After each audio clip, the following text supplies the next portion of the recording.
Okay, so here's another way of expressing the cottage pie phenomenon, if you like, but looking at it in terms of where our carbon footprint hotspots are versus where our management resource hotspots are.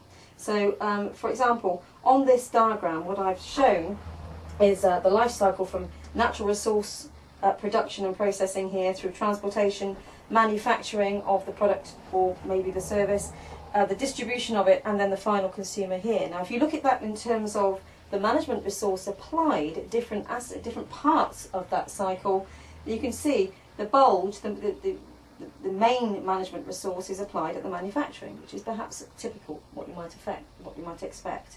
But if you look at the carbon footprint then of that, it's actually the reverse of that situation. So you have a carbon footprint starting here, high, relatively low,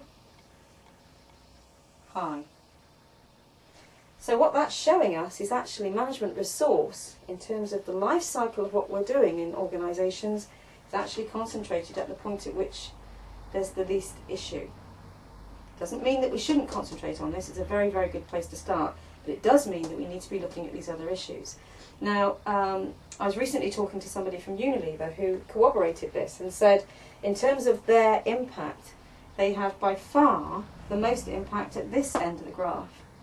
They actually have less impact here than here, but their consumer impact is something like 65%, 70%. So they need to put far more management resource into impacting on this area, bringing this curve down.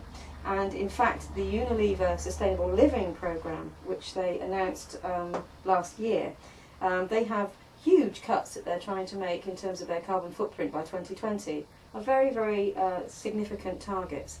And they're anticipating a lot of their targets being realised through interacting with their consumers and how their consumers use their products.